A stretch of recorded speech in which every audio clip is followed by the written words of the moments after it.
ready? You got me running, you got me running, got me running. Shake it, shake it, shake it, baby. Raise your hands up, raise them up.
Let me silence my phone, sorry.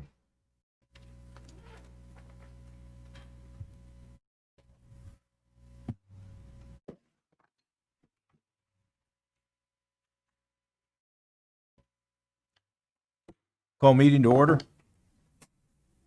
Shelley, can you do a roll call, please? Yes, sir, Mr. Mayor. District 1, Councilman Rios. Present. District 2, Councilman Pastor. Present. District 3, Councilman Leatham. Present. District 4, Vice Mayor Stapleton. Here. District 5, Councilwoman Giles. Here. District 6, Councilman Shipley. I saw him. Mayor, you guys are on mute. Hello. There. Councilman Shipley. Who's got the lag? Councilman Shipley, we're doing roll call. Yeah, you guys are on mute. We're live now.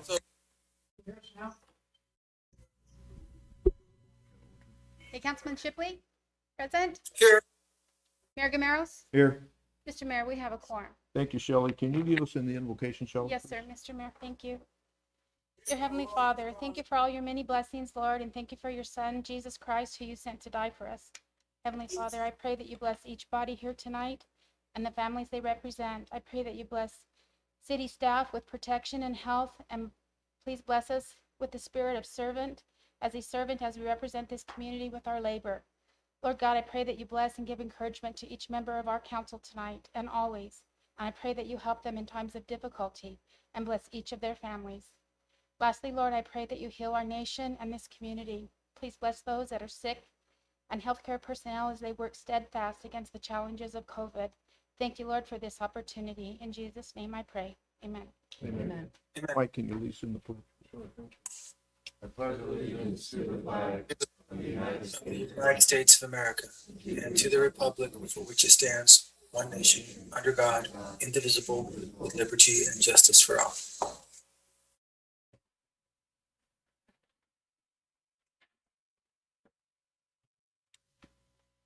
First, we have summary of current events, and we'll start with council, and I'll start with Charlene. I just have a few things.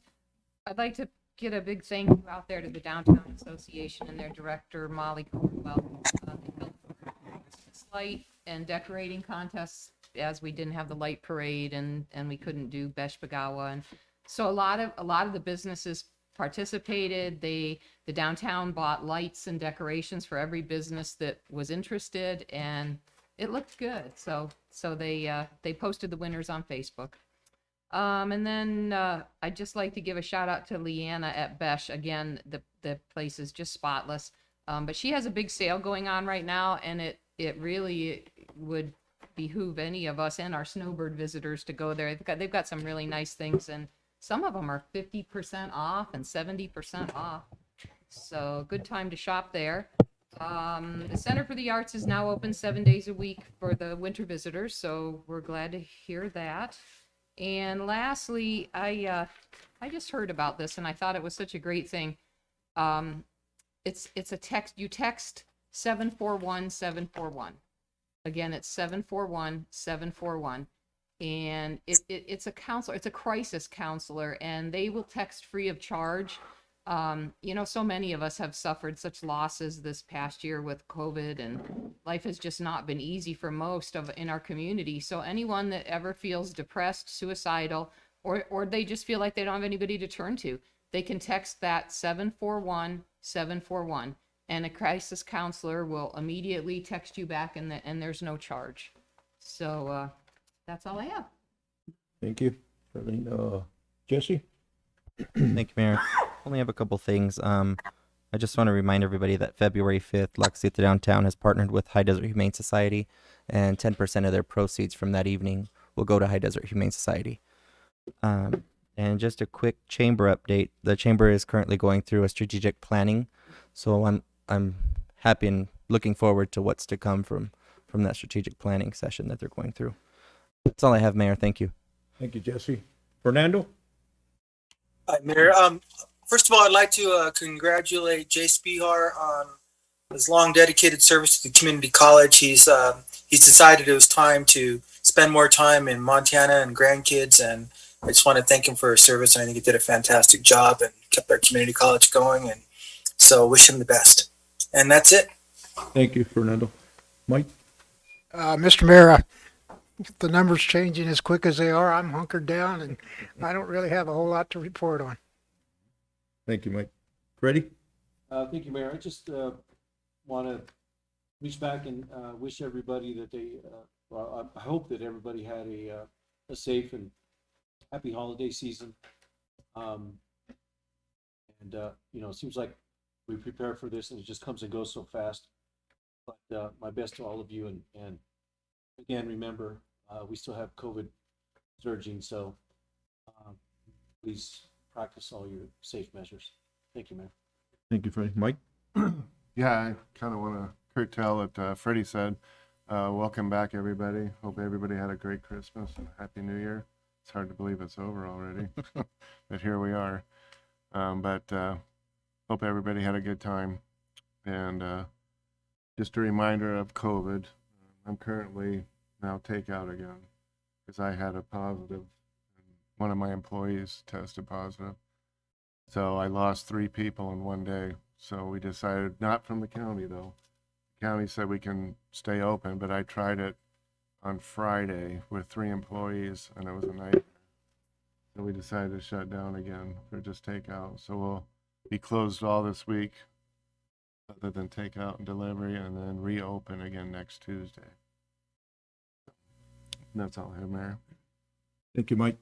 I have a couple of things. District 1 supervisor position, in the passing of Tommy Martin, they swore in Steve Christensen today as a new supervisor for District 1.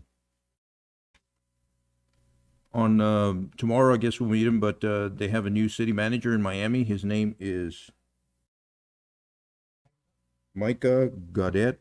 I think the name is Micah Gaudet. I haven't met him, but I think he'll be at our EDC meeting tomorrow. Also, there's a cleanup on January 30th, Highway 60 corridor. It's the Kathy Sanchez Cañas group, Memorial Group, and they'll be meeting at the UPS building on East Globe, East Ash Street, and be cleaning up that mile on that side of town. And just a reminder that the business relief grants closed Sunday. I don't know what the numbers are. I think the last number I heard, and I don't know if that's official, was greater than 50. It could be way higher than that. That was early on. I don't know how many exactly they ended up with the applications. So that's good to hear. People got in there and applied for those. And that's all I have. Paul? Mr. Mayor, members of council, thank you. I think all staff is very, very, very appreciative of the having that period between Christmas and New Year's off. I know, police and fire, and there were a couple workers that with Public Works and even with City that had to work. But all in all, it was a big success. People to share with me that it was a good chance to kind of clear your head, get some relaxation, and just not think about the year, just to relax a little bit. So I think on behalf of all staff, thank you very much to council. I know that we've had a series of water breaks out at the fairgrounds. We fixed it. It pops. I think we just finished fixing another line tonight. We'll look at a better long-term solution to that area. But that just immediate update. As of now, the water line out there to the fairgrounds is fixed. And I thought there was one more I was going to share. Oh, on the small business grant, yes, we did have a fair number. There's a number of applicants and a number of people who will be, actually, they go through a evaluation process. Local First will be doing that. It'll take them a little bit of time to go through that, and then we'll start learning about the notifications and get the final numbers. But and basically, I think it was a great success. I think we had strong turnout. I think that we're looking forward to the end results. But I think I think council will be very pleased in the turnout and the good that this will do for those businesses that applied. So, but we'll have more information as we go. Mr. Mayor, members of council, that's all I have for you. Thank you, Paul. I just have a question about that business. So for the folks that actually applied and are granted, when they want to know when they can see the money. Yeah. When will they actually get a check? And I believe there's going to be probably about a 7 days for them to go through, and because there's more people that applied than we had counted on, I think it's take longer to get through the process and then do the calculations. I would say minimum 2 to 3 weeks. Okay, I got a thumbs up from the back. So next we have our first community call to the public. And the numbers to call in or the email address, remember, is council@globeaz.gov or cell number 928-200-0154. This is an opportunity for you to call in and make comments to the council, addressed to the council, with a minimum of 3 minutes per comment. And then this is also a time if you want to speak on an agenda item, you can call in and reserve that. We will call you when that agenda item comes up and get you on the phone. Shelley, do we have anybody on community call? Okay. Thank you, Shelley. Special presentations and ceremonial matters. So item 3A is presentation and discussion on the city's options regarding voter-approved Proposition 207, Smart and Safe Arizona Act, relating to the responsible adult use regulation and taxation of marijuana sales in Globe, with possible direction to staff. And Linda's doing the...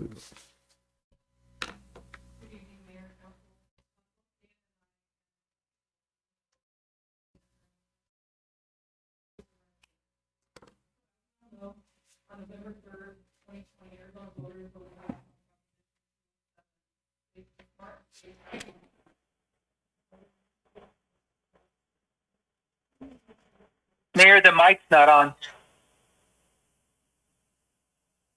Start over. Okay. start over. Okay. Sorry about that. Okay. Thanks again. Good evening, Mayor and Council and Councilman Shipley.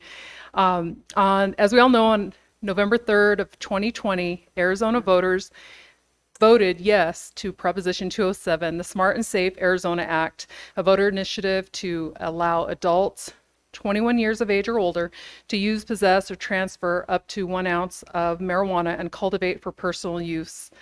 There's more to that, but I think that goes into, I don't want to steal Dana's thunder, but there is definitely positive economic impact that this could bring into our community. Since October, we have received 63 calls from interested parties wanting to know our current process regarding the CUP and what our current code is on medical dispensaries. And to date, we have issued 8, I believe it's 8 tentative zoning verification letters, and we have more to issue depending on the outcome of this discussion tonight. And so right now, in the last 2 weeks, we have heard again from about 30 of those interested parties. So I'd like to introduce Dana to move forward with our presentation. Thanks, Dana. Thank you very much, Linda. Mayor, council members, pleasure to have this item before you this evening. Really the purpose of this agenda item, and can everybody hear me? Yes, we can, Dana. Yeah, excellent, thank you.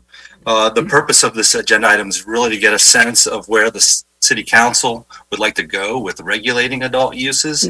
So the presentation tonight will explain what opportunities or options the city has based on the legislation that was approved on November 3rd. And I would also mention, I know Linda just mentioned, noted that we have issued zoning verification letters, and we're actually holding off on doing that until after this evening's conversation in case there's additional information we might be able to supply the interested parties. So with that, I'll go ahead and dive right in. So as Linda mentioned, Proposition 207 was a voter-approved ballot initiative to legalize the adult use of, or we also call it recreational. And I might use that interchangeably, but it's the same thing. And basically it's not medical marijuana use or term.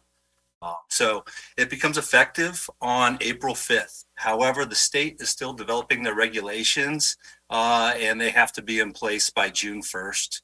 There's an initial draft out, and I think I included a copy as an exhibit in your staff report. And these Dana, yes. excuse me, this is Paul. Is there a way we can turn up your volume or your mic? Or I think we're working on that. I don't know if you can speak closer or use your. I will Oh, absolutely. I will do that and speak more loudly. How's this? Better. sounds good, Dana. Thank you. So where does it apply? Statewide, obviously. So what's the difference between adult use or recreational use and medical? And we've tried to create as simple of a, I think, explanation as possible. Basically, you need to be 21 years or older to access it, much like alcohol. And there's no medical card required. Whereas in medical, obviously, you need to have a card issued to you from after meeting medical criteria and so forth. And that can occur to people. I'm not sure of all the ages. I definitely know down to 18 allows that. So that's one change. Also, a big change. Medical marijuana is nonprofit and is only being taxed for TPT or typical sales tax, whereas this particular legislation included a 16% excise tax or tax on the sales of recreational goods. This legislation also included language to allow for testing facilities, and we'll discuss that in a little bit.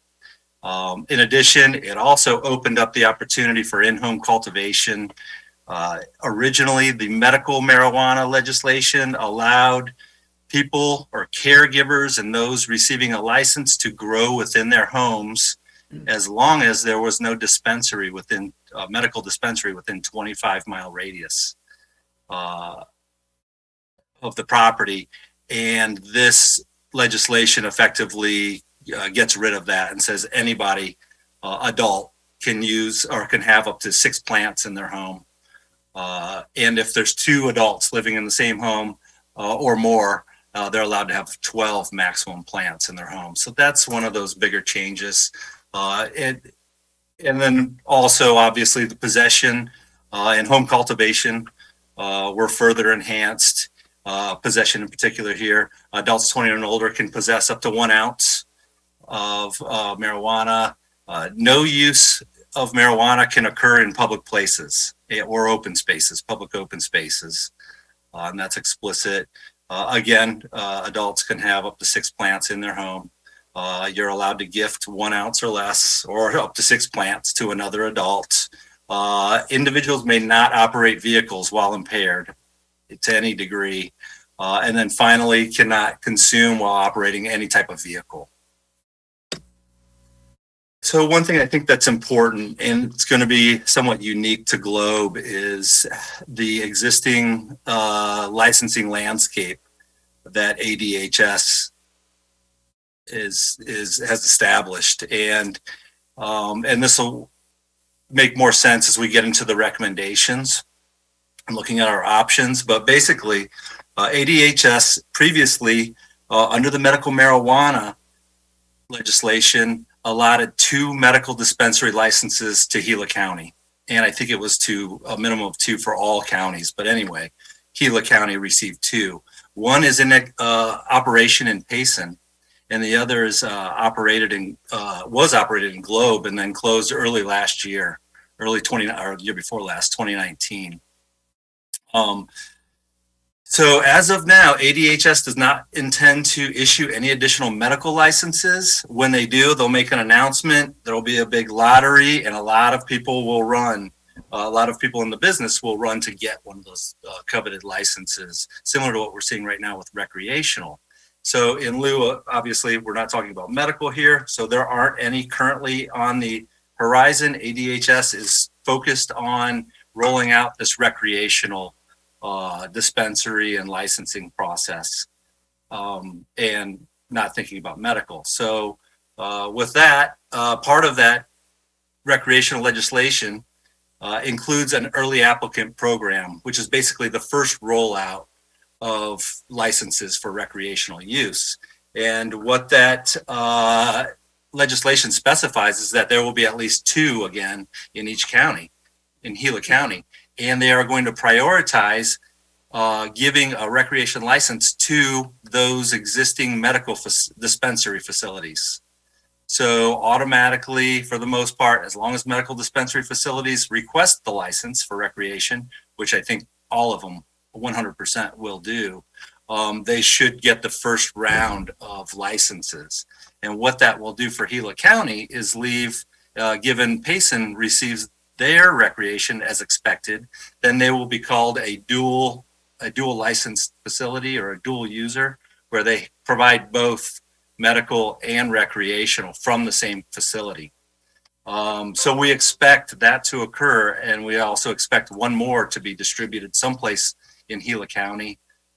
I think if the similar process occurs to establishing areas of need, it's not unlikely that Globe would not receive that second license or be considered at a very high level, at a priority to receive that license. And like I said, I'll get into why that is important in shortly. So the remaining recreational licenses will be issued by lottery to those who apply.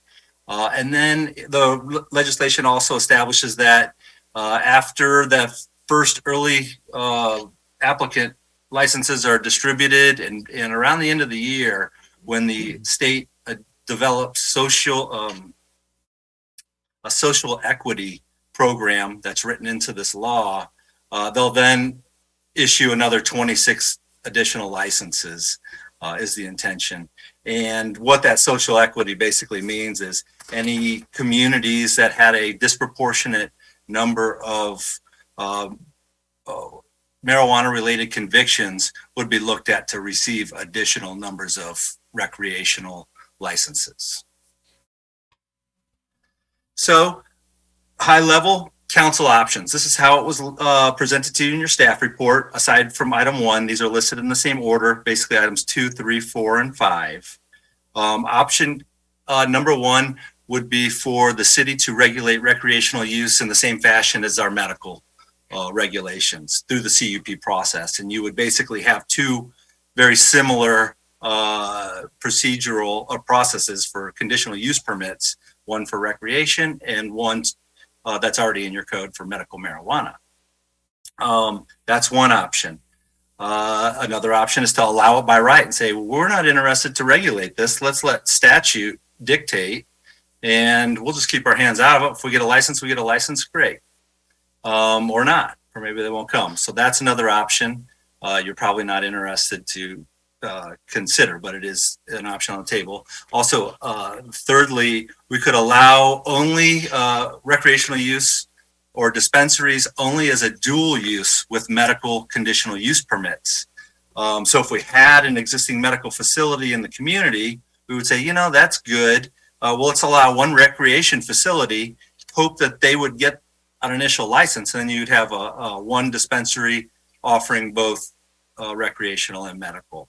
And that is by and large what every community I researched is doing to date.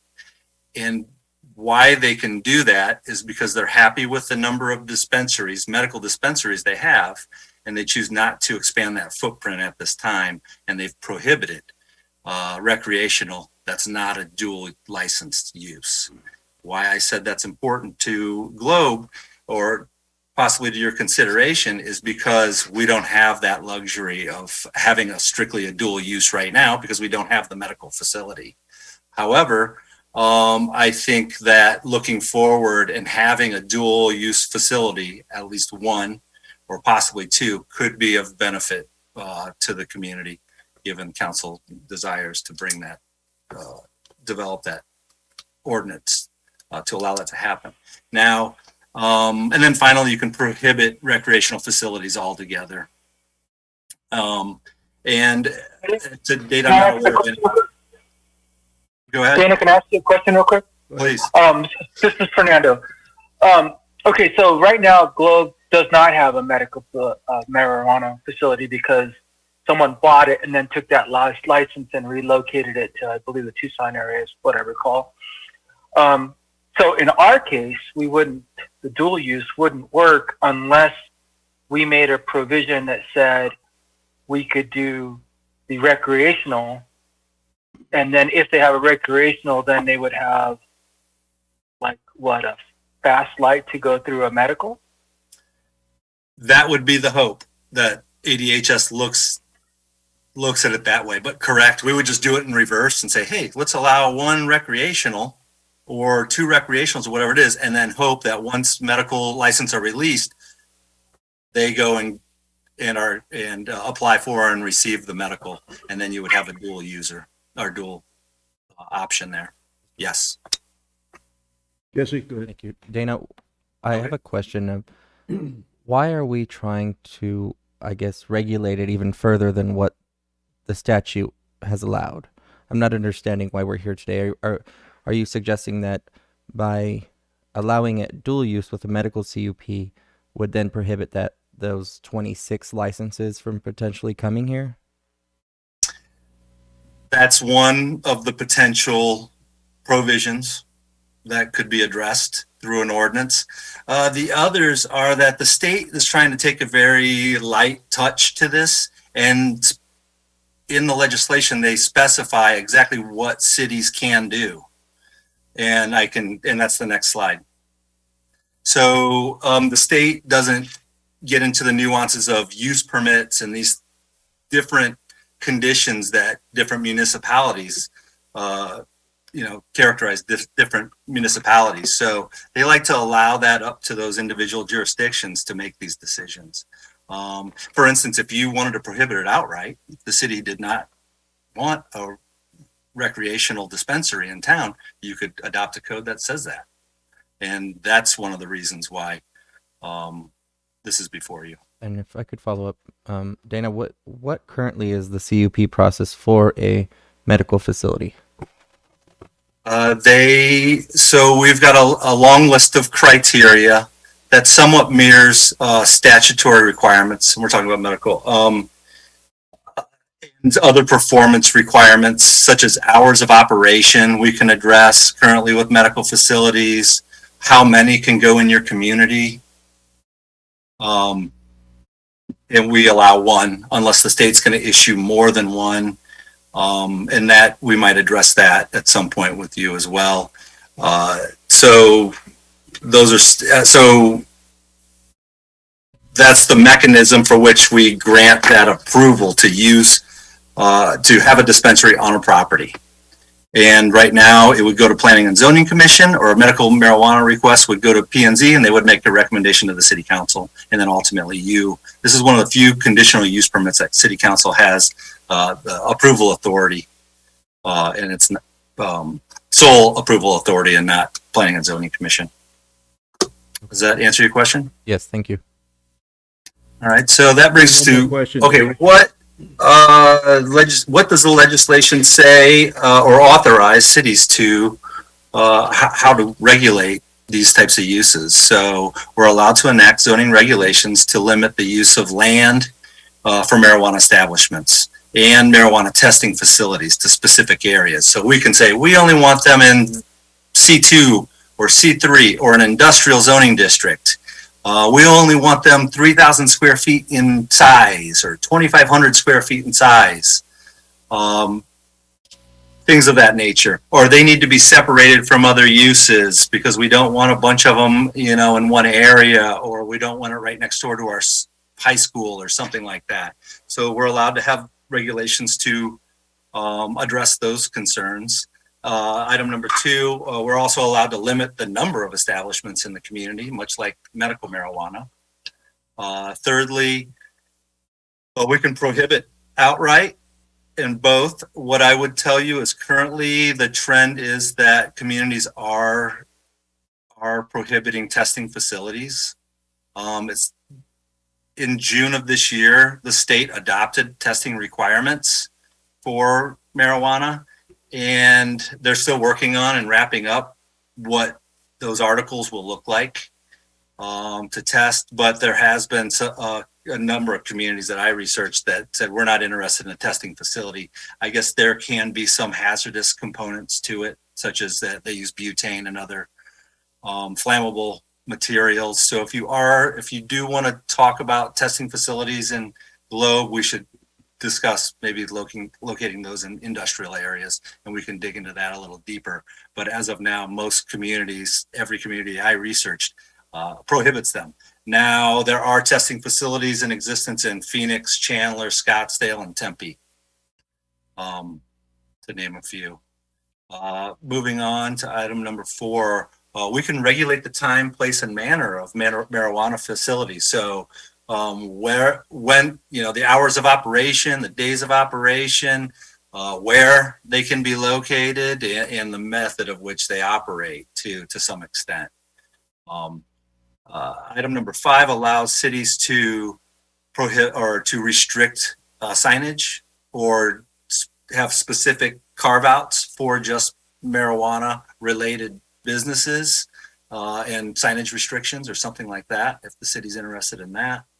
And then finally, one of the unique components of this legislation was also to allow the opportunity for communities to allow delivery and distribution via automobile, obviously, to residents in the community. And similar to the testing facilities, I have not found another community that does allow, that did not prohibit delivery within the community. Please also know, though, that medical marijuana does allow distribution to them by delivery, and that's probably for medical, reasons, but that is already written into that statute. All right. So now what I'd like to do is just walk through each of some components or thoughts on each of the ways different communities regulate with respect to these 6 items, and how council might feel about regulating those different topics. So recreational and testing facilities, as I mentioned, they all prohibit, and those are some of the communities that we researched, and they either have adopted ordinances or are considering and have been published in the paper to, in a statement saying how they were going to progress with that with their local legislation.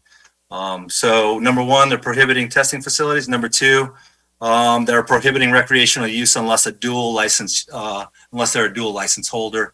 As we just discussed, though, the city of Globe does not have that luxury. And they also prohibit the transportation or delivery. Dana got a question. Charlie? Yes.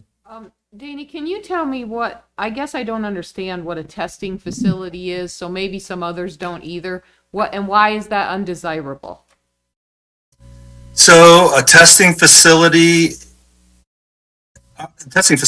are intended to start to look at the chemical makeup and of the marijuana to ensure a level of quality, or that there's not heavy metals or fungus or other potential harmful chemicals in the marijuana. That's one. And then they also would test, they do extractions in different ways to use and ingest the THC and the CBD and the products from marijuana.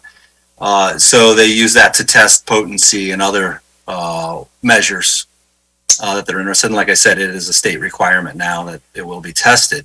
The only pushback that I really saw in my review to testing facilities was the fact that they have a hazardous potential.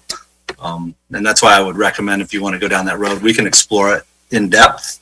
And what do these facilities usually consist of? What are the hazards? And spatial requirements and things like that, if you're interested. Hope that answers. And can I ask a follow-up question to that? Mm-hmm. This is Fernando. Okay, so let's just say hypothetically, I really didn't want one of these facilities in my community. So wouldn't not allowing testing make it more difficult for them to operate here? Or impossible? Well, if you don't want one in your community, you just say, we don't want any testing and we don't want any recreational dispensaries, and leave it at that. Okay, because I was just thinking that maybe the reason that they're not wanting a testing facility is because they really don't want it to take root in their community. That maybe, or they have one and they're happy with that too. Okay. Potentially. Like I said, I know there are facilities in Chandler, and Chandler prohibited them. And we can look into that further if the council is interested in having a testing facility. We'll prepare specific information. Another question, Dana. That use. Jesse, go ahead. Dana, my question would be, you brought up that one of these regulations that could be, if we didn't want a facility closer to a school. With that being said, with part of these regulations, how would you regulate somebody growing their own plants next to a school if you said that they're able to grow up to 12 plants maximum with 2 people? I would think that we can't regulate how many they grow. I mean, That's correct.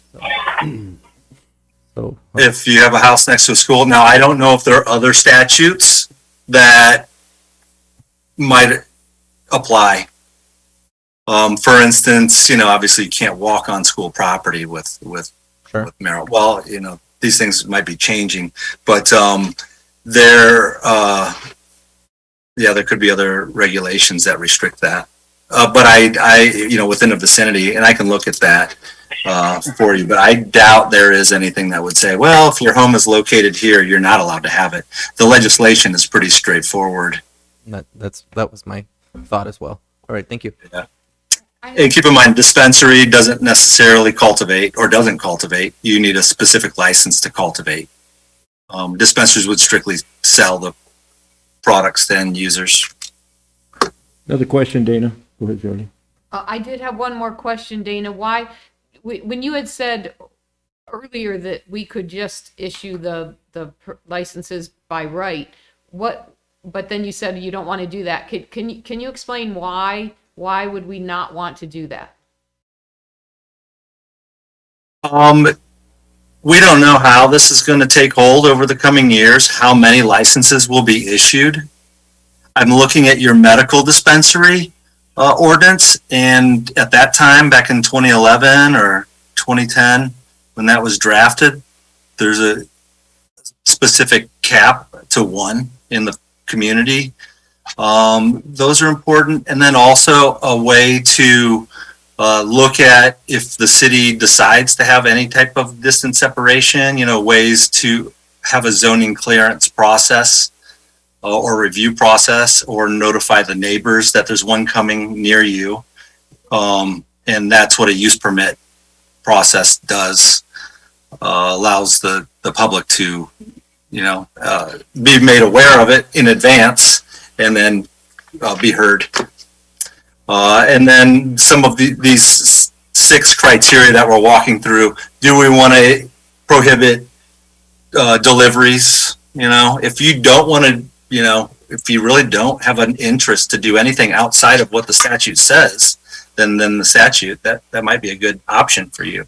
But typically a new use like this, I would suggest start with a use permit, and you can always modify your code amend your ordinance and say, no, we don't want to see them anymore. Do it by administrative use permit. So now council doesn't have to see these anymore. There's a staff member responsible.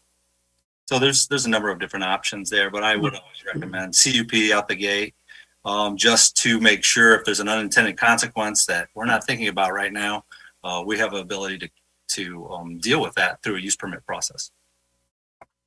Dana, question on the, going back to the medical dispensary that was in our community, was in Gila County, and then went to Pima County. Does he have the option to come back here, or did he transfer his licensure to Pima County?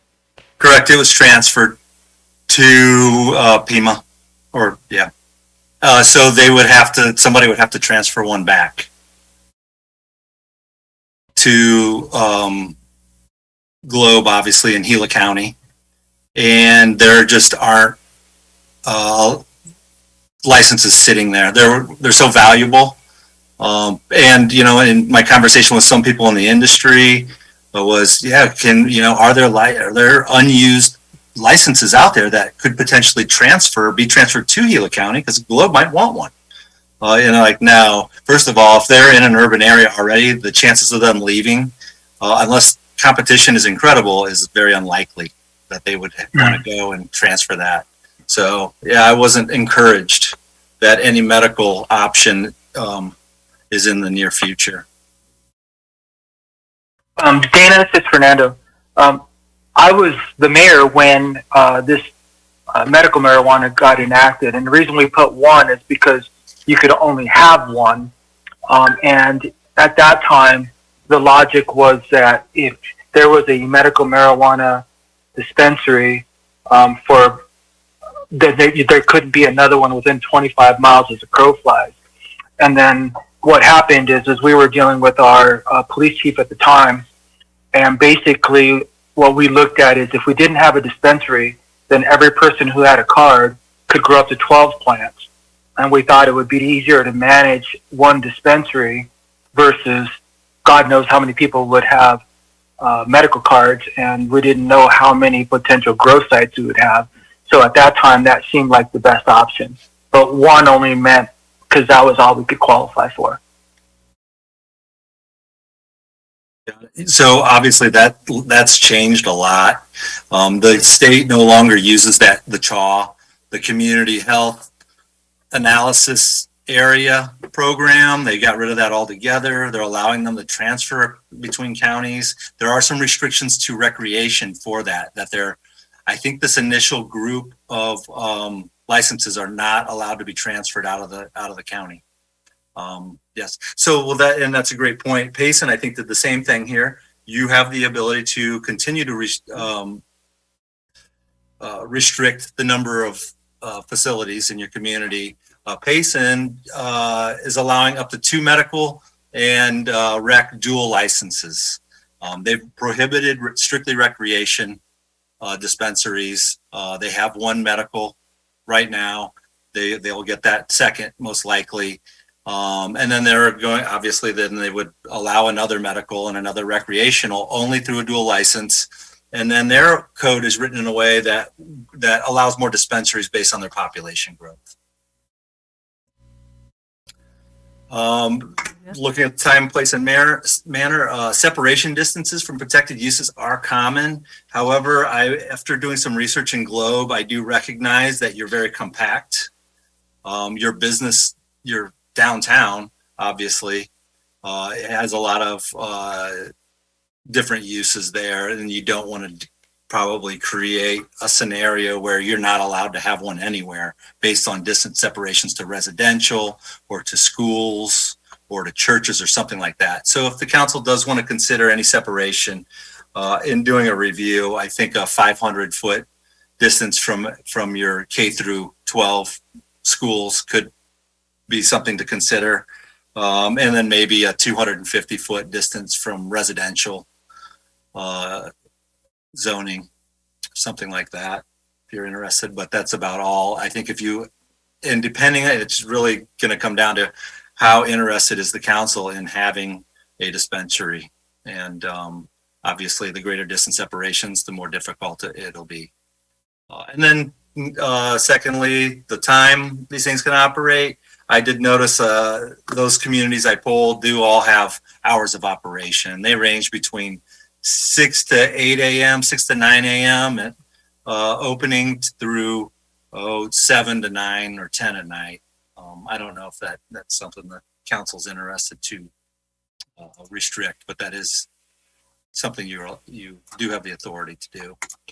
Almost done. Signs, advertisement. If you'd like to restrict signage, we can talk about that as well. And do we want to allow delivery? And like I mentioned, I'm not aware of another community allowing that, aside from the medical that's already allowed.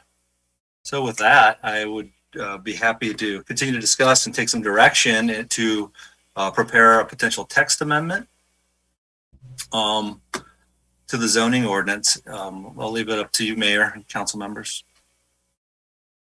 And I have one more question.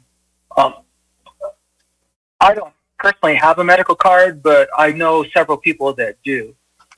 Is there a big difference between what's available at a recreational facility versus a medical facility? Is there some kind of scientific difference between the product, or No. not sure? No, it's how they package the edibles. The only restriction is recreational is limited to a maximum of 10 milligrams of THC in one edible. where who knows how much medical could have, maybe 50 or more.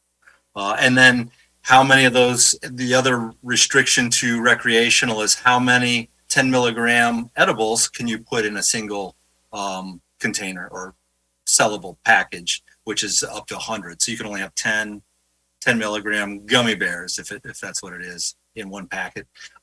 Medical doesn't have that restriction. Okay. Dana, I have a couple of questions. When you talk about the 16% excise tax, does that include the city sales tax, or is that tacked on top of that? On top. Mr. Mayor, members of council, we have to tax any type of marijuana equally. We can't add any additional tax, but if you're going into the location, you pay the regular local city and county and state, and then that 16 on top of that. But we don't have the ability to add an additional for them. It would be a 2.3% what our city sells. The share that would go to the city would be 2.3. And then Linda, they're going to do other things with the excise? Do you know what they'll do with that 16%? State, let me pull my notes out. Her fund, of course, it will also go to fund community colleges, infrastructure, public safety, public health programs, things like this. I think HERF, did I hear? Pardon me? Did we hear HERF? Yes. Okay. Yeah. That's part of the excise tax. It is part of the Yeah, excise that would tax. be part, the excise tax will be distributed. Mr. So Mayor. the state regulates the 16%. Correct. There is one clarification, and I'm not sure if Dana mentioned this because this was a question I asked Dana earlier today. The 26 social equity licenses, those are adult use permits. So that's a recreational permit. So if we do limit ourselves on only allowing dual use, that would cut us out from possibly being awarded a social equity license in the future. Mr. Mayor.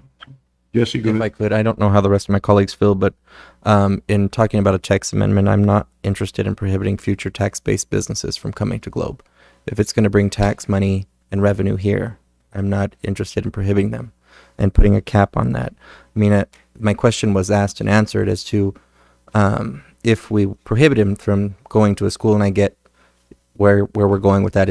If we have those people around the school, going into whatever have you.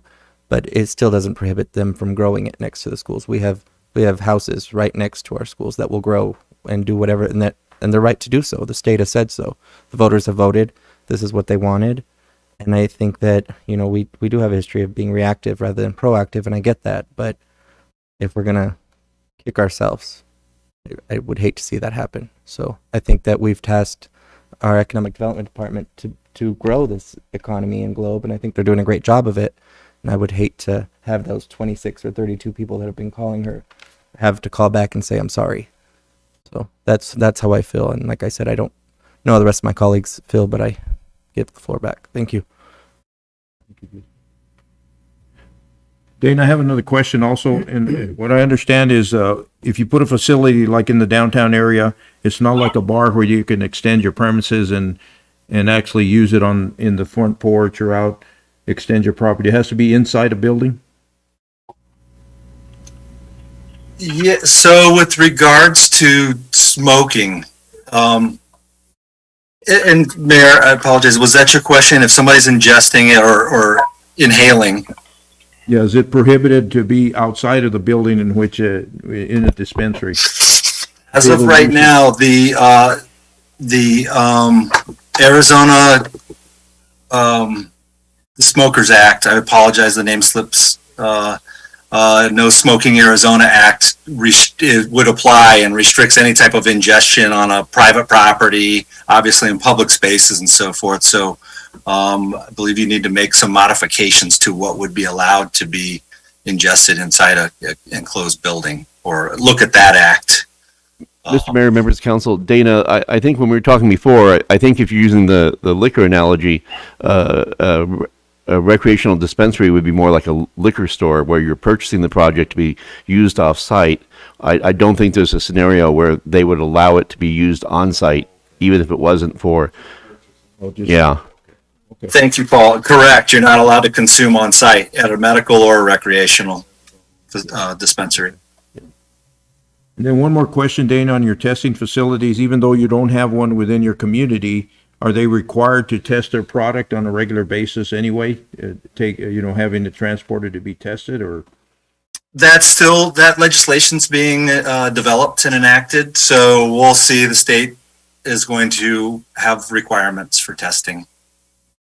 Mr. Mayor, members of council, Dana, my understanding is it just allowing either a growth or a testing facility is just another option, but in no way, by not having a growth facility or not having a testing facility or not even allowing those, that doesn't impede in any way our ability to have a recreational or a medical. It's not a requirement or a benefit. We won't be smiled upon more if we have a testing facility. It's just a different type of operation.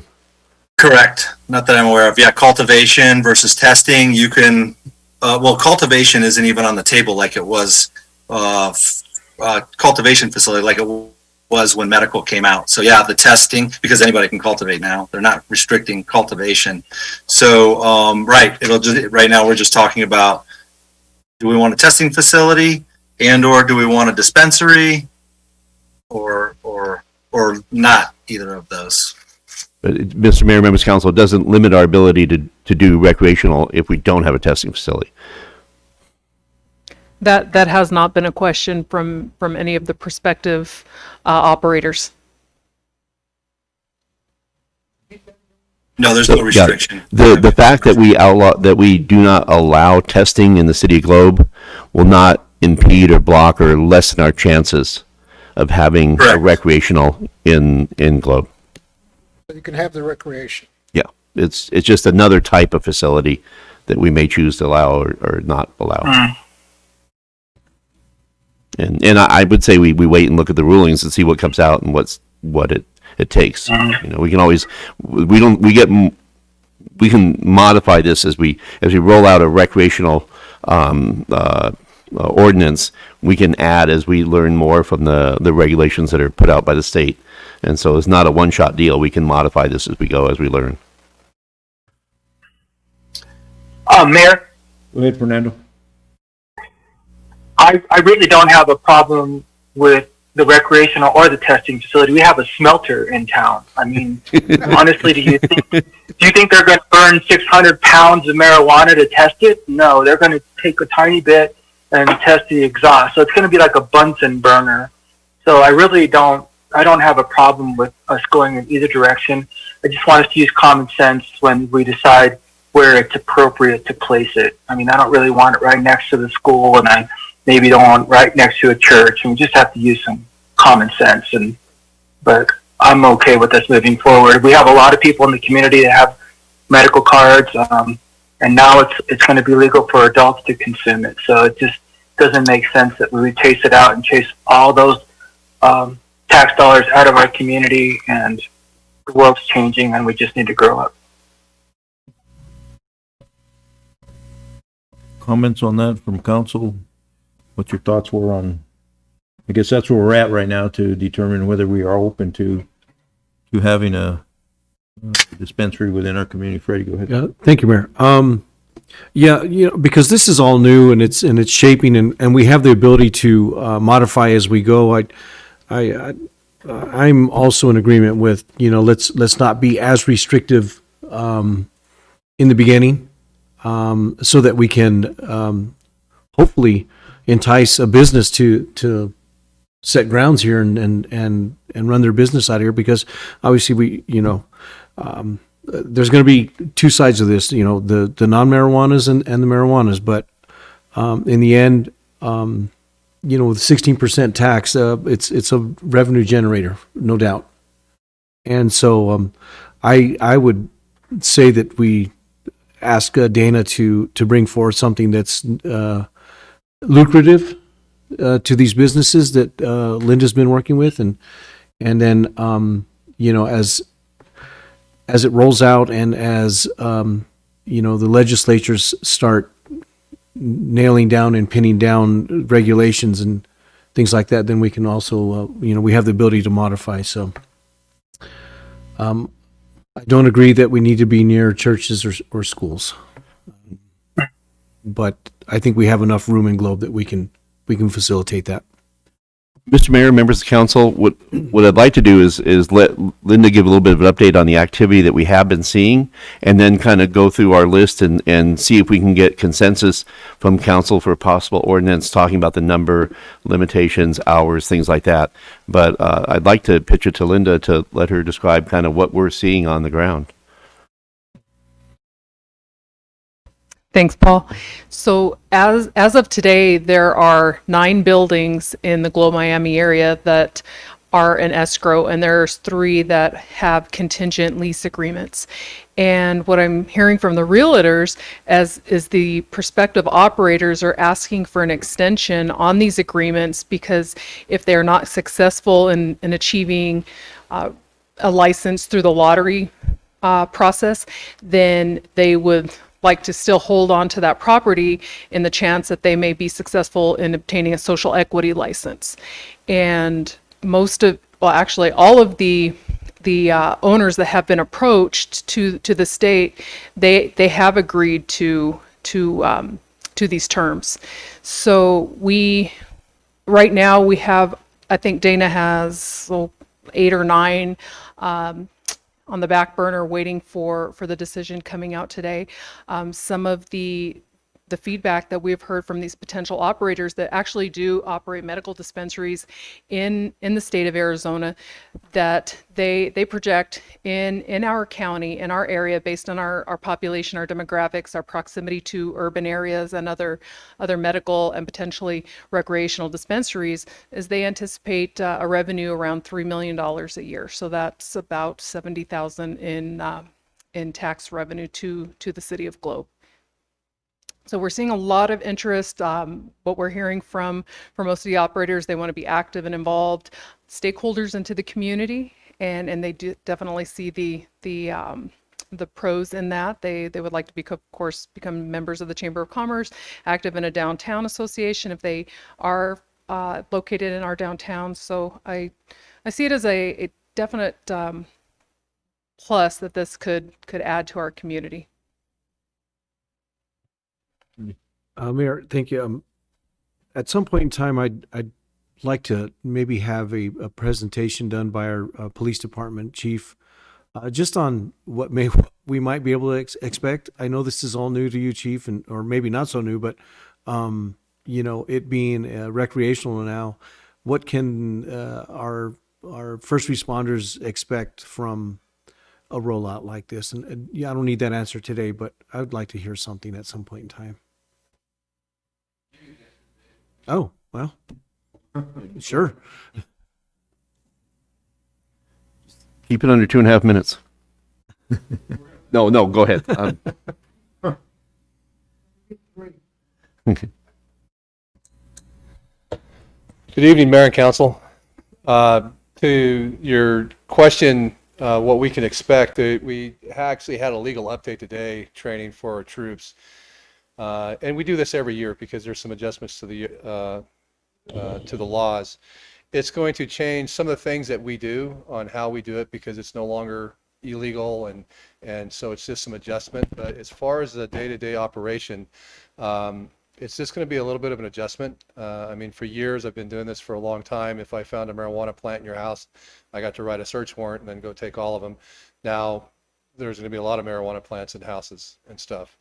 The only concern that I would have from my perspective is I do agree with Fernando, Councilman Shipley, in the fact that I think we do need to take a measured approach to this, because the decisions that we make now, we need to kind of think through them a little bit to make sure they don't impact us later. I completely get your point on this, Councilman, but my brother has a self-brewery to make beer in his house, which the neighbors are fine, but he opened up a brewery, then it would be different. So somebody having a few plants in their house, which is happening now, whether legal or illegal, it's been happening, is much different than actually having a liquor store next to your house or to the school or something like that. I think the location where the medical marijuana dispensary was not a bad location. It was kind of away from everything, but it was still in the downtown area. Something like that would be fine. I completely agree with the fact that we do have a smelter in this town, so I don't know that a testing facility would be that detrimental. We have space within the greater Cobra Valley community to put something like that up. And so I don't think it's going to be that huge of an adjustment. There's a couple of things that I do concern myself about: hours of operation, location, and then I'm not a big fan of the delivery. We have enough stuff being delivered now. I would prefer not to have that confused with legal stuff being delivered. But it's really up to you. We will work around whatever council decides as we move forward.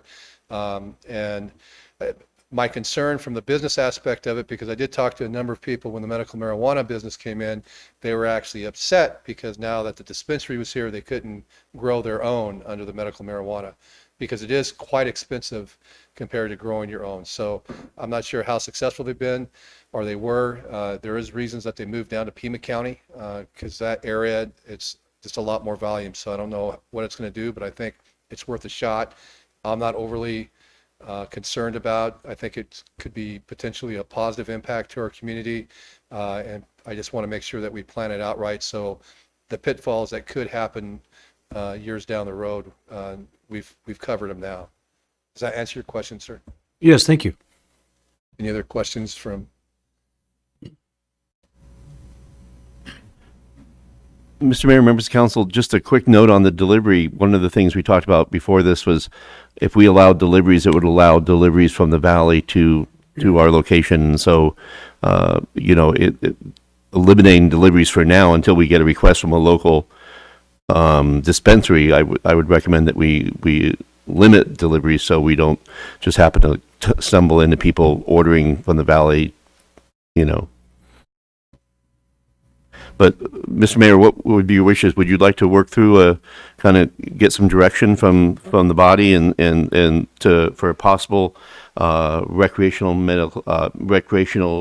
ordinance at this point? Yeah, let's sort of open it up to see if anybody had any comments about that, for or against. I agree with what has been stated. Right. I mean, I agree with everything everybody has previously stated, so I don't need to say it again. Well, I'm all for it too. I think a testing site would be a good idea as well. Oh, I do too. Just to Might enhance. or whatever. I just think both facilities wrapped up together. I do have a question though on location. It's not necessarily true that the location on Cedar and Broad is the location, correct? No, that is one applicant, but I think that on 9. and on, Yeah. that's the spot. No, that's not true. that they're one of 9 applicants with 1 of 9 locations identified in the city. Okay. Not that I mind. I was just curious. Can I ask a question to that? The locations that they're looking at for the real estate, have they been previously identified as areas that were acceptable for the marijuana dispensary? And Linda's saying yes. Okay. Yeah. So I guess my first question would be, I believe that we want to keep the CUP process so we can make sure that they make good neighbors, and is council supportive of, we have a CUP process for medical. Would you like to keep a CUP process for recreational? I would. I think so. Mm-hmm.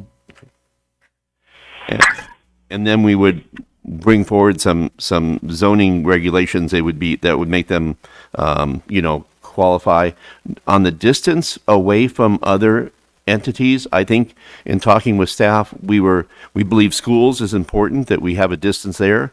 We're so dense and we have so many churches and so many locations, especially downtown, and churches only operate limited amount of the time. We were thinking of focusing on distance locations for schools, daycares like the Salvation Army, and residential, but not putting anything in on churches just because. And we can deal with that in the CUP process. But I think if we put, Dana, you did a test on if we put a 500-foot limitation on churches, it's going to knock out the downtown area, isn't it? Correct. And the Salvation Army alone knocks out the downtown area, depending on what, unless you did something nominal like 100 feet, something like that. That's why I actually was only recommending schools and maybe residential, and then just so it's not right next door to a church, maybe do the 100 feet to push it down around the block or the corner or something like that. That's what I found. Okay. Where are we at on? Go ahead. Well, so that brings up an interesting point then about the homes, because we have homes within several hundred feet of downtown. So I know earlier, I don't know if Dane, if you said it, somebody said 250 feet for residential. I think that's too much. I mean, we would be. Well, you got homes by churches too. Yeah. Dana, we had this conversation. How would we operate with a restriction unless a CUP is done? I mean, we talked about like along Ash, the barbecue place that had a house right next door. We wouldn't say never, but you'd have to work with a resident if you're close to a resident. Paul, Mayor, council members, those properties, if they're right next door to on Ash, they're probably a house in a commercial district.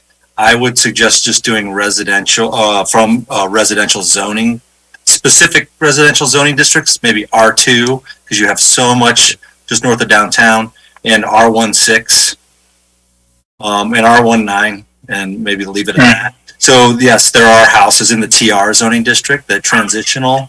A lot of the town or flanking Ash was designated as either TR or NS, neighborhood shopping or neighborhood services, and those are quasi commercial zoning districts. So I would leave it to only strictly residential district separations and not houses that are occupied in commercial districts. I have a question, Mayor. Go ahead, Jess. I know you explained some of the CUP process for the medical marijuana facilities, and if we're still going by what that says, is that stringent to where it would deter somebody from wanting to get it, or do you think? Do you think that they would be okay with jumping through those hoops as the medical marijuana facility did? I think the CUP process makes for good neighbors. I think that that we're trying to put things in place to make sure that one doesn't drive the other crazy. That we see that with a growth facility where we put that process in and we use that to help make sure that there's sometimes an odor issue. I think that when they're that close, there needs to be a little bit of negotiation. Maybe it's a light, maybe it's where the trash can is parked, things like that. Linda, do you want to help me? Opinion, because in my opinion, if my neighbor moves in next to me, I have no say so over who gets to live next to me. So if I have a problem with their trash can, I'm going to be a neighbor and I'm going to go and talk to them, rather than have a CUP where I can potentially close down their business or potentially have that neighbor move away. So I think that, like it's been expressed here before, is that Big Brother gets too much oversight. There's too much oversight sometimes. And I get the point to where if you want our delivery or hours of operation or not so close to a school, but I think if we get too in the weeds, that's kind of what happens here, is we end up in too much in the weeds and we overdo things, and so I hate to see that happen for this. Mr. Mayor, Councilman Leatham, I don't think this is too much in the weeds. I think that when there's density and there's variations in zoning, I think it's important that we help referee that so that there's peaceful. I know that just as we've seen in other issues, the difference between a commercial and a residential, it's not really an apples to apples comparison. And so when the density, one of our issues is to make sure that there's tranquility and there's a working relationship, and leaving it up to the good nature of each party when we're the ones allowing, and council will have to approve. If council believes that the CUP is too laborious or too debilitating, I think at that point on each individual case we can say, this is going to shut it down. I think I don't see a CUP as shutting it down. I think it just making good neighbors. So I don't see it as we just said in the weeds. We just added more teeth to our CUP to be able to do such a thing as close down a business. But so I would say that I think that the residents have already spoken by what where they live, transitional residential or commercial or what have you. And based off of those zoning districts, that right there tells you what can potentially come next to you. What can potentially, when you buy your home, you know where you live. So it could potentially, and I know this is new legislation that's come down, but that's what happens is the laws change and things are allowed in districts based off of where you live. So that's my argument to that. Well, and Mr. Mayor, Councilman Leatham, I wouldn't conflate doing a CU process and enforcing a CUP process. A CUP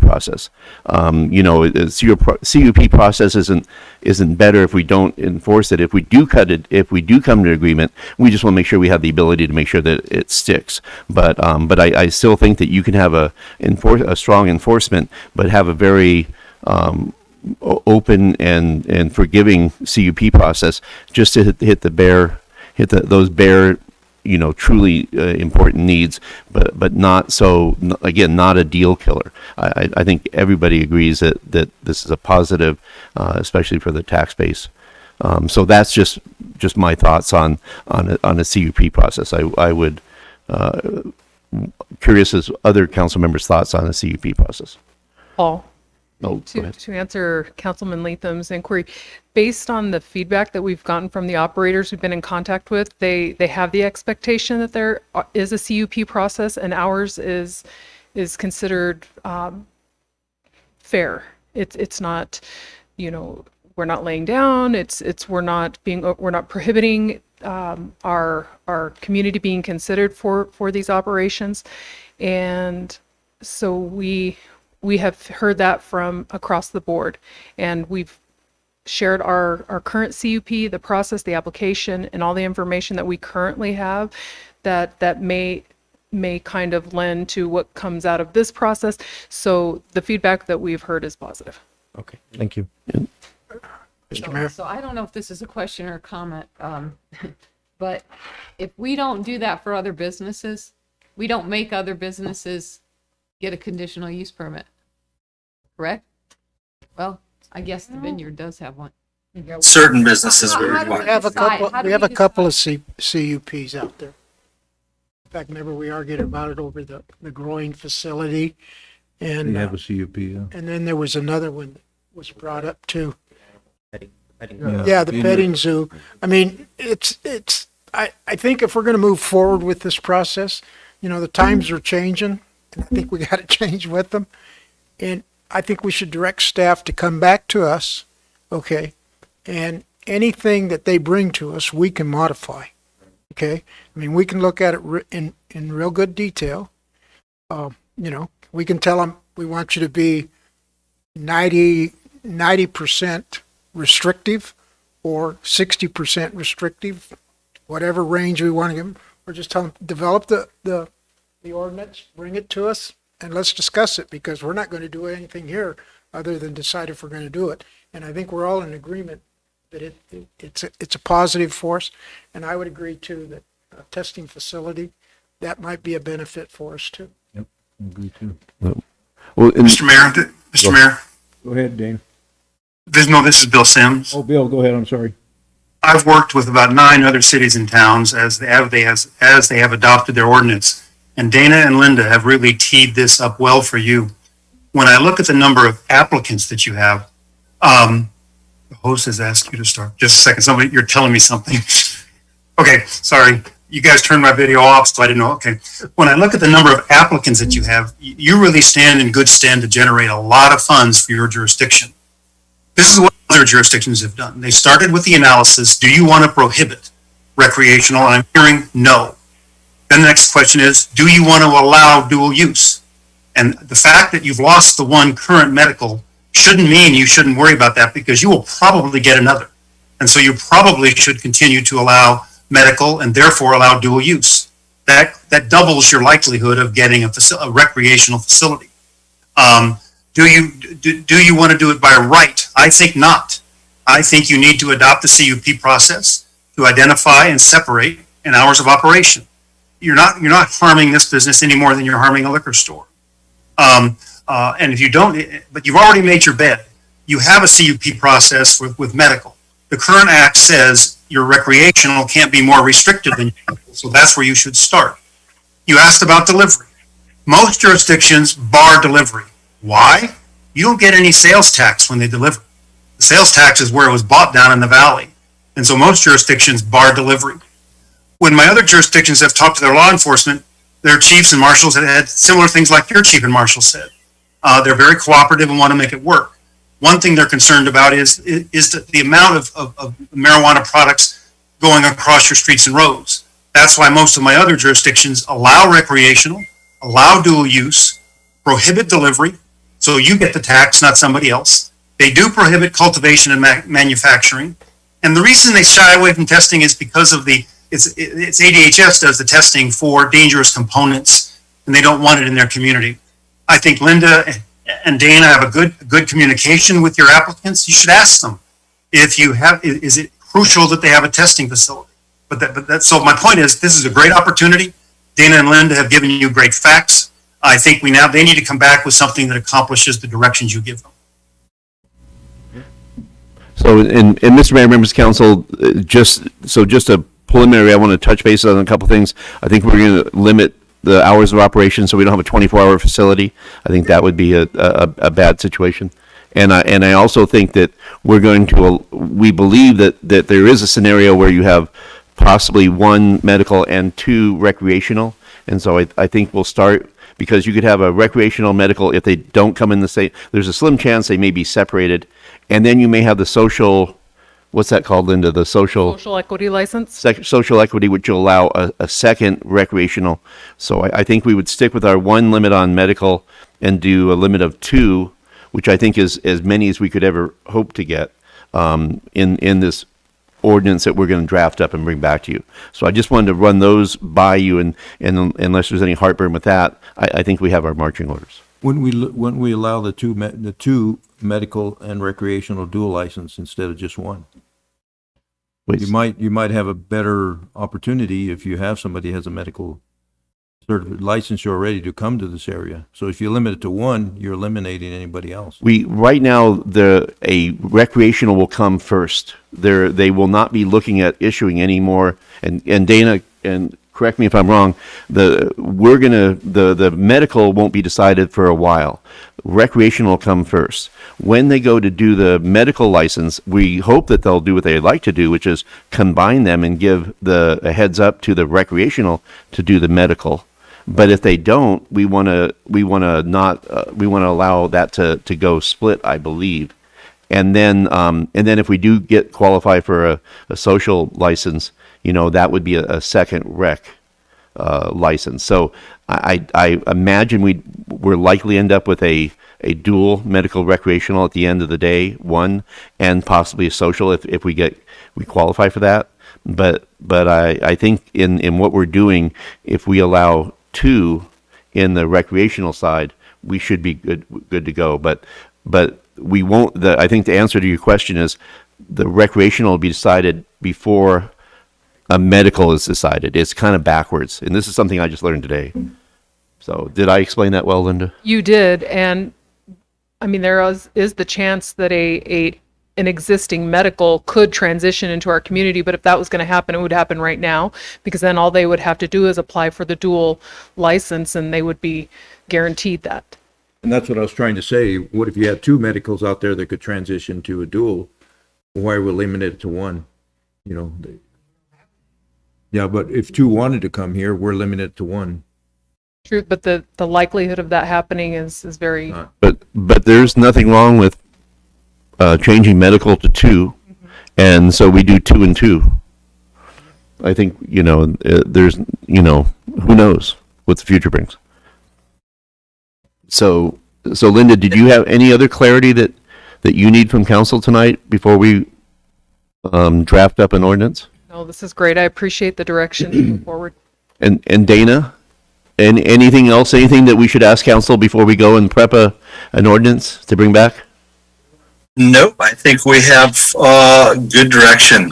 Thank you very much. And Bill, any last words? Mayor, can I ask another question real quick? Go ahead, Fernando. This is Fernando. So I was the mayor when we had that first round go through on the medical. And at that time, most of the communities were trying to figure out how not to get one. But then after consulting with our police chief, we decided it was in our best interest to get one. But what we did is we did an RFP. And then what we did is we asked basically any applicants to voluntarily subject themselves to some pretty stringent, like basically safety requirements. Like we wanted to make sure that their building wasn't going to be easily broken into, and or stuff product was going to be sliding out the back door.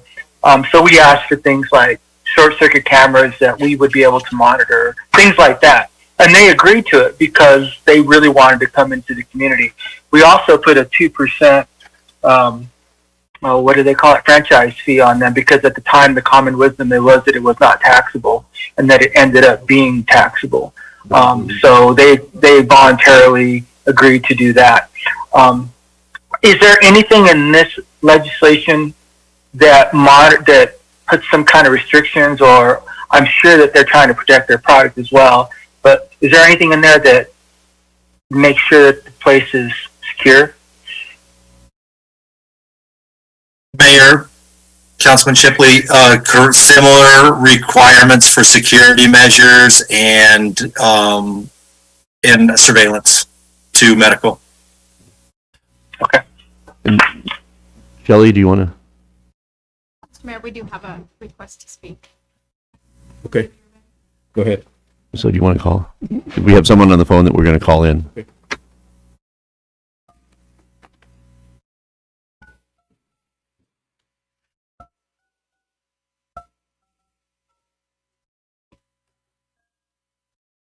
I'm calling Sarah Pressler.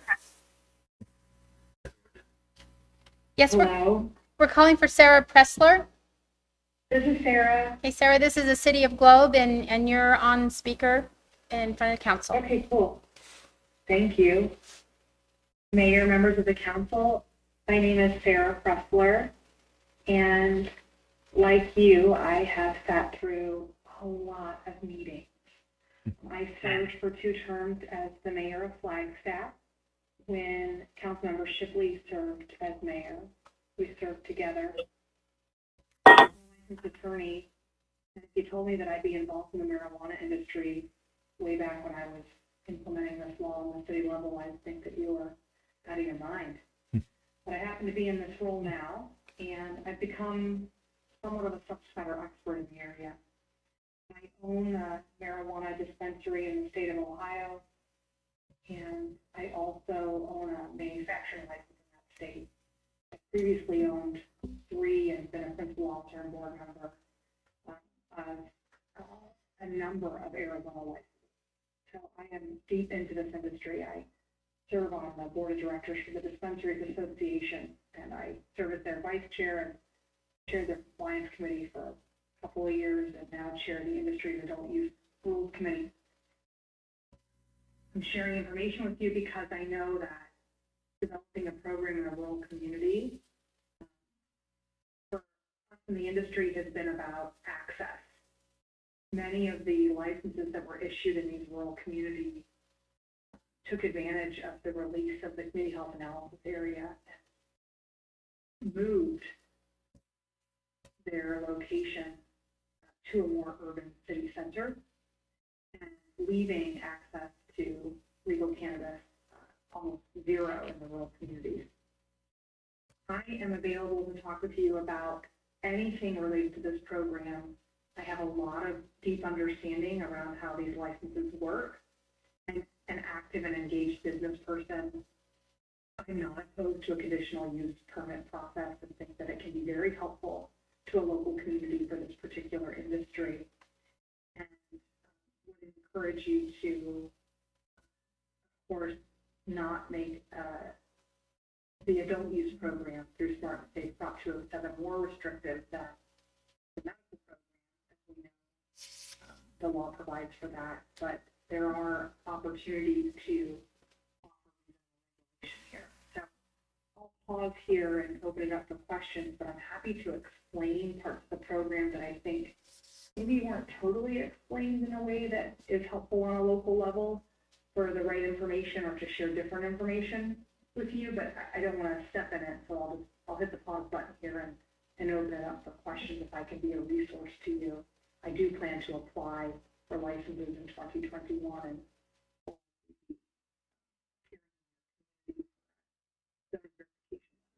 to that end.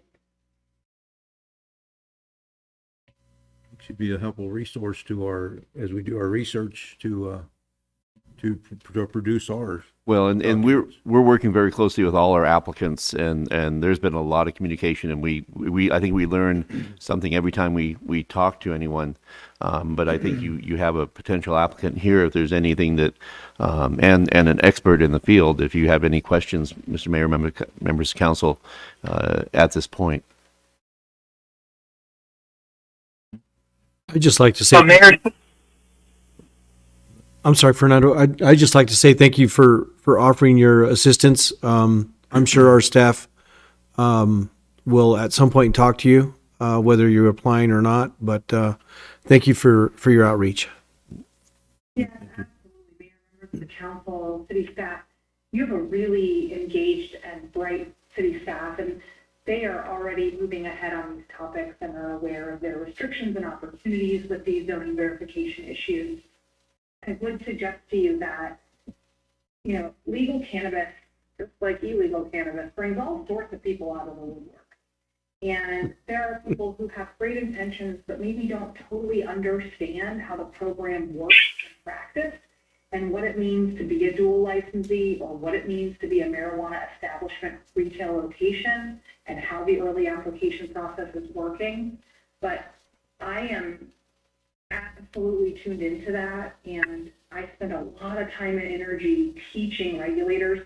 You see, when a new state starts its program, they send them on a field trip to our state, and I'm the person that hosts them. Like, I take them around and show them things and teach them about regulation. And I say that to you because having been in local government, establishing a process by which to engage with these legal businesses is more helpful than what some communities are doing, which are just to say, like, no, thank you. Because what that does in light of the language in Prop 207 is it just blasts it wide open for people to be located anywhere. So working through a process and a system like this, it always has a better result, because we've seen historically in Arizona what happens when cities say no thank you to a voter initiative.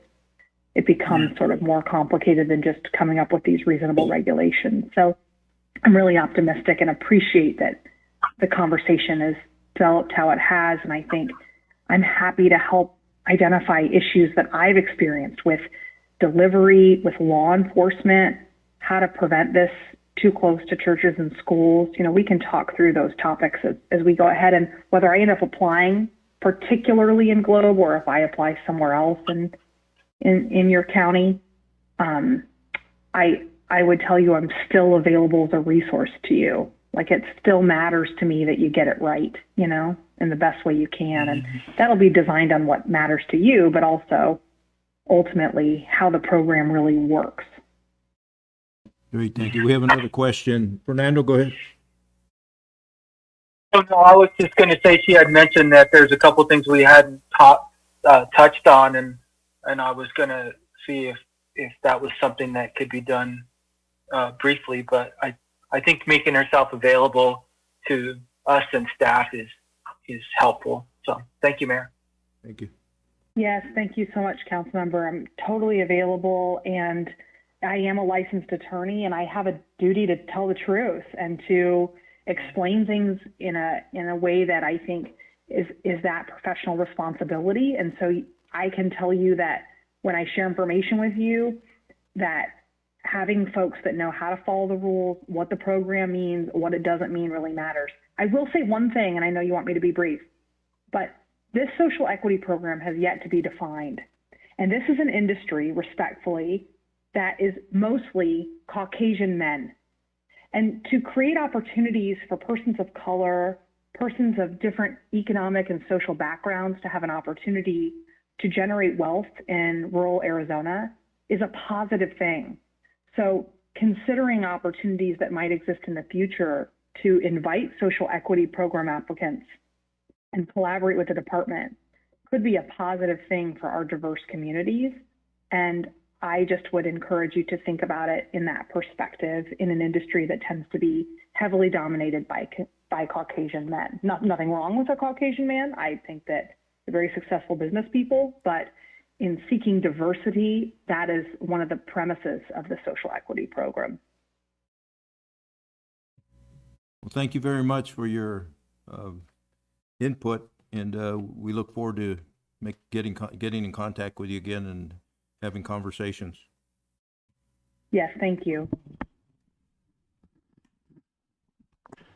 Mr. Mayor, members of council, I think we have what we need, the direction that we need to go forward with a recreational ordinance. We're good. We're good. Yep. Thank you, Linda. Thank you, Linda. Thank you, Next, Dana. Go to consent calendar. Matters listed under the consent calendar are considered to be routine and will be enacted by one motion and one vote. Public hearing items are designated with an asterisk. Prior to consideration of the consent agenda, the mayor will ask whether any member of the public wishes to remove a public hearing item for separate consideration. Members of the council and/or staff may remove any item for separate consideration. Item A, consideration of waiver of section 2-4-10A prior discussion rule to allow action of the balance of the consent agenda. Accounts payable, $131,377.30. Consideration of approval of council minutes, December 22nd, 2020, summary minutes. July 28th, 2020, summary minutes. August 4th, 2020, council special retreat minutes. Consideration of agreements of purchases of less than $25,000, and consideration to appoint Dolores Ward to the Historic Preservation Advisory Commission. Do we have anybody from the public, the staff, or the council that wishes to remove any of these items separately? Then I'm,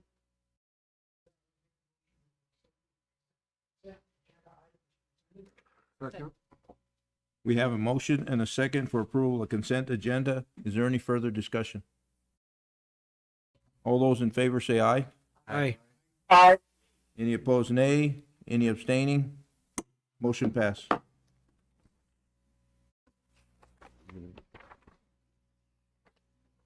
We go to new business. Item A, discussion and consideration of ordinance 867, establishing hours of operation for city parks. Paul and Shelley, can you read ordinance number 867, please? Yes, sir, Mr. Mayor. Ordinance number 867, an ordinance of the City of Globe, Arizona, amending the Globe City Code by adding section 11-3-3-A park hours. Is council pleased with that reading? Yes.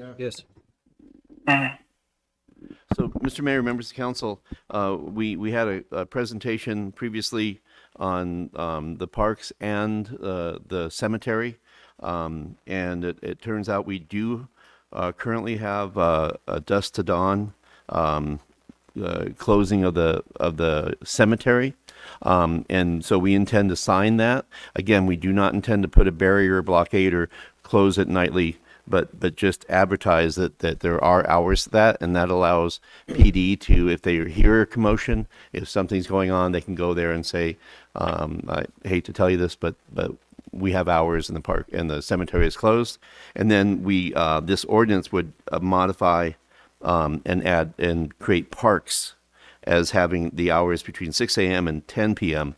Again, doing the same thing, that if there's a commotion, we wouldn't block off the park or put gates up or anything like that, but allows PD to go there if they're here, something going on or people complaining, there's a commotion, they can go and ask them to leave because we have a city ordinance intact.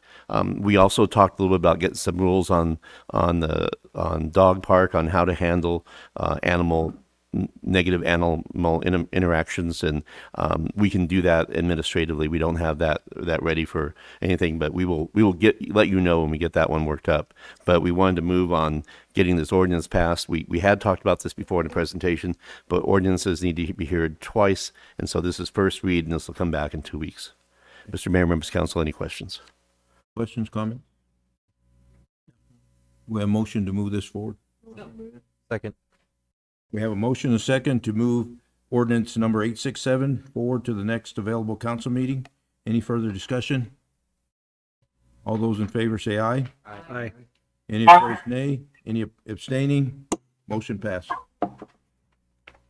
Item B, the council will receive an executive summary of the findings and recommendations by the special outside counsel retained to conduct an investigation pursuant to the City of Code Ethics for public officials, and possibly approve the transfer of general fund contingency funds in the amount of $6,000 to account number 10-50-51226, Mayor and Council Outside Legal Counsel account, necessary to allow the hiring and appoint of an independent hearing officer, $14,000 to account number 10-50-51226, to fund investigative services provided by Fitzgibbons Law Offices PLC, and $17,000, $340 to account number 10-55-51226, to fund additional city attorney fees incurred the administration of enforcement requirements of the City of Globe and ethics policy officials provided by Sins Mackin LTD, for a total contingency transfer funds of $37,340 from account number 10-55-53000 admit contingency, and request to waive section 2-4-10A prior discussion rule. And we do have a presentation. I just want to make just a brief comment. This is for transparency purposes. This agenda item addresses a possible violation of one of our council members.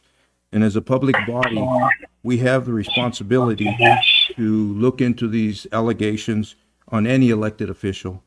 Under the city's ethics policy, our city attorney cannot represent us or represent or do the investigation because he represents us as a council. So this is why we approved a couple of council meetings ago to hire an outside independent law firm to do the investigation. And the primary purpose was to conduct investigations, gather facts, and come back and give us a report and direct us for future direction. So with that, I'll turn it over to Bill for introduction, or Tina. I can Bill- go ahead, Mayor, if that's okay. Mayor, members of council, my name is Tina Vanucci. I'm with Fitzgibbons Law Offices. As Mayor just pointed out, we are hired because Bill had a conflict in investigating this matter. Is that better? Thank you. Just to recall, they retained us to investigate a potential violation of the Arizona open meeting law and potential violation of your code of ethics by Councilwoman Giles. In addition, I was asked to analyze potential employment claims related to these actions. The specific allegations include the inappropriate disclosure of confidential information in executive session related to a complaint made by a city employee regarding Councilwoman Giles.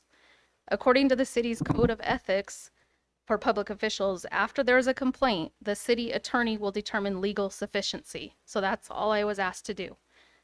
Your code, to quote, if the city attorney determines that legal sufficiency exists, the city attorney shall, in consultation with the city manager, if the city manager is not the subject of the complaint, appoint a hearing officer to determine if probable cause of violations of this policy exists. Based on my investigation, I believe legal sufficiency does exist regarding the violation of the code, and so our next step would be the appointment of the hearing officer. Tonight, before you is the approval of the transfer of the funds. With all that being said, I also want to let you know that over the weekend, your city attorney and I received what I believe is constructive criticism or constructive communication from Daisy Flores, who is representing Councilwoman Giles in this matter. Because of this communication, at this time, I would recommend that you table this matter. Give us a couple weeks to work together to see if we could come to a resolution, which may alleviate the need for a hearing officer altogether. My proposal would be, if you agree to table, then I will report back to you at your meeting in 2 weeks, potentially in an executive session, to update you on the potential status, and if necessary, would bring back the transfer of funds at that time. With that being said, Mr. Mayor, I motion to table this and move it forward. Okay, we have a motion and a second to table item 5B. Is there any other discussion? All those in favor say aye. Aye. Aye. Any opposed, nay? Any abstaining? Motion passed. Thank you. Thank you, Tina.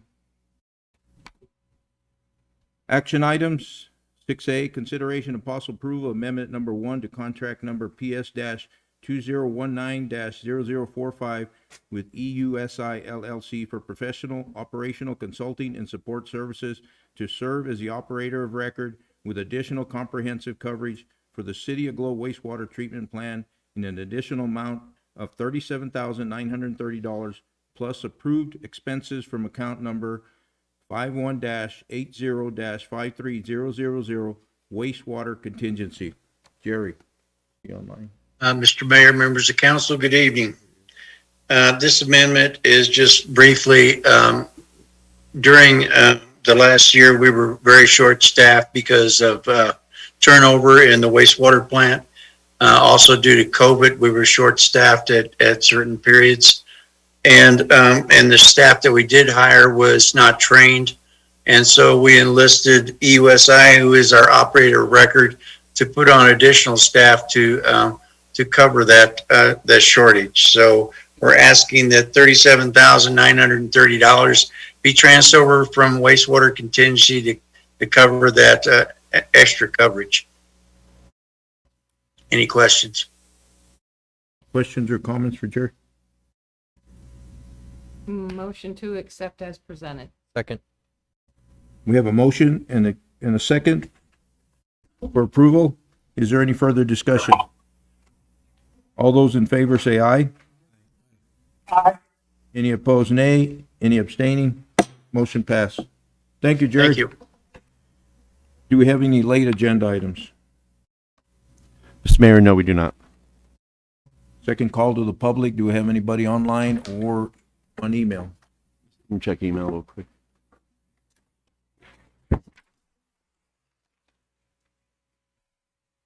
No emails.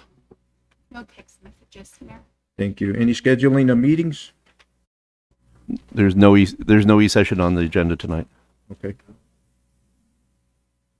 And a remind to the council that we always have the ability to go into e-session on any agenda item for legal advice only, but we had nothing scheduled and laid out in the agenda for a specific e-session.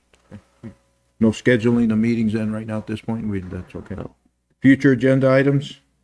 I have something, Mayor. Good, Mike. I'd like to, excuse me, invite Evelyn Vargas in the future to give the council an update on the aquatic center and where we're at there. I was invited to attend her meeting a month ago, I would say, and I was unable to attend. So I'd like to have her coming, just give us all an update.